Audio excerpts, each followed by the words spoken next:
Сайн байцгаана уу, шинэ 7 хоногийн шинэ өглөөний мэнд хүргье. Энэ сайхан өглөөг эзний үгтэй бас та бүхэнтэйгээ хамт эхлүүлэх гэж байгаа баяртай байна. Хамтдаа энэ цагийг эзэнд даатхан залбирцгаая. Хайртай бурхан мөнхийн эзэн аав минь ээ, таньда энэ өдрийг даатгаж байна. Өнөөдөр таны үгээр оюун бодол зүрх сэтгэлээ хоололж, таныхаа өмнө яг одоо ирэхийг хүсэж байна. Энэ цагийг та удирдах өгөөрэй. Миний оюун бодол зүрх сэтгэлд таны амьд үг ярих болтугай гэж Есүсийн нэрээр залбирч байна. Амен. За бүгдээрээ хамтдаа энэ 7 хоногийн туршид бурхан бидэнд ялтыг өгдөгөө гэдэг сэдвээр ярилцахыг хүсэж байна. За бүгдээрээ хамтдаа 2 дугаар Коринт 2-ын 14-ийг харцгаая. Харин бурханд талархлууд нь өргөгдөх болтугай. Тэр биднийг Христ дотор ямагт ялуулдаг бөгөөд түүний тухай мэдлэгийн анхлын үнэрийг биднээр хаа сайгүй анхлуулдаг. Амен. За тэгвэл энэ ишлэл дээр харах юм бол бид нэр эхлээд талархах хэрэгтэй гэсэн ба. Бурханд талархлууд нь өргөгдөх болтугай. Яагаад? Яагаад гэвэл тэр бидний Христ дотор ямагт ялуулдаг бөгөөд түүний тухай мэдлэгийн анхлын үнэрийг биднээр хаа сайгүй анхлуулдаг гэсэн. Энэ дээр бүгдээрээ хэд хэдэн маш чухал одоо ойлголт зарчмуудыг харж амьдралдаа хэрэгжүүлцгээе гэж би та бүхнийг уриалж байна. За хамгийн ихэнд тэр биднийг ялуулдаг. Гэхдээ Христ дотор гэж байгаа. Заримдаа бид нэр бурхан бидэнд ялтыг өгдөгөө гэж боддог. Харин яг энэ ишлээс харуул бурхан бидэнд ялтыг өгдөггүй.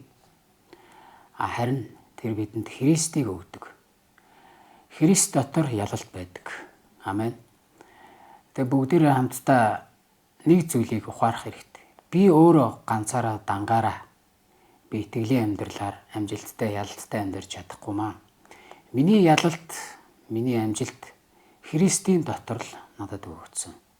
Христэс гадуур би үнэхээр юу ч хийж чадахгүй, ямар ч үр жимс гаргаж чадахгүй гэдгийг ойлгох, хүлээн зөвшөөрөх хэрэгтэй байна.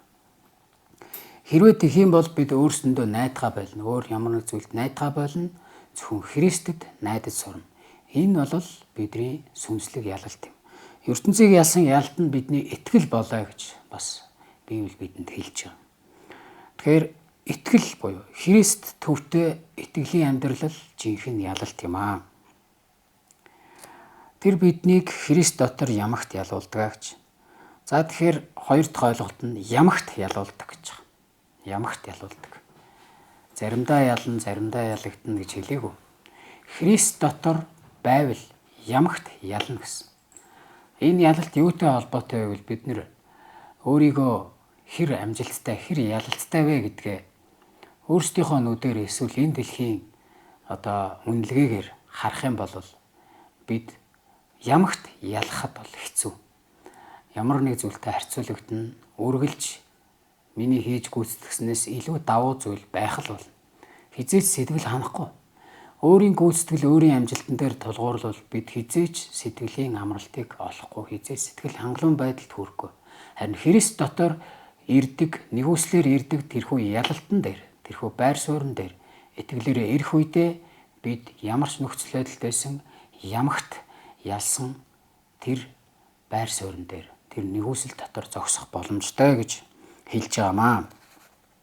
Тэгэхээр бид нар нэгдүгээрт нь Христийн дотор бид нар ялах юм байна. Хоёрдугаарт нь бид нар Христийн дотор л байвал ямагт ялнаа гэж.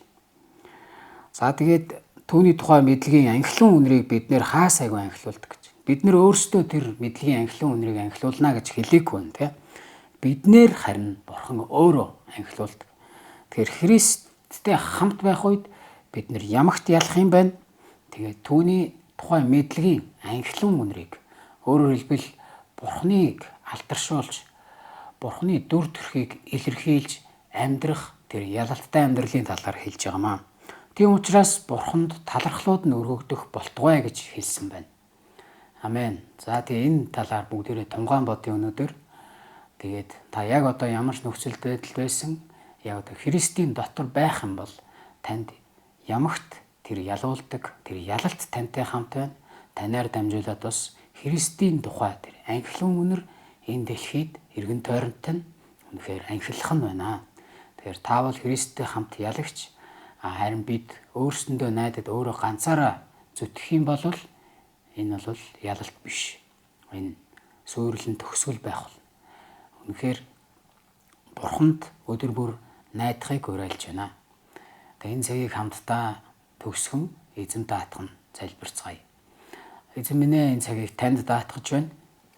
Бид өнөөдөр зөвхөн танд найдаж, танаас зуурч, таны дотор хорогдоход суралцах болтугай. Бид бүх зүрх сэтгэл, сүнс санаа бодлороо таныг эрэлхээж, таныг хайрлаж, тантай хамт байхыг хүсэн тэмүүлэх болтугай гэж даатгаж байна. Өнөөдрийн бидний ажил, үйлс, гэр бүлийн харилцаа, бусад бүхий л талбар дээр эзэн минь та хамт байж өөрийн ялалтыг бидэнд өгөх болтугай. Бид танаар дамжуулан ялах болно. Иесусийн нэрээр залбирлаа. Амен.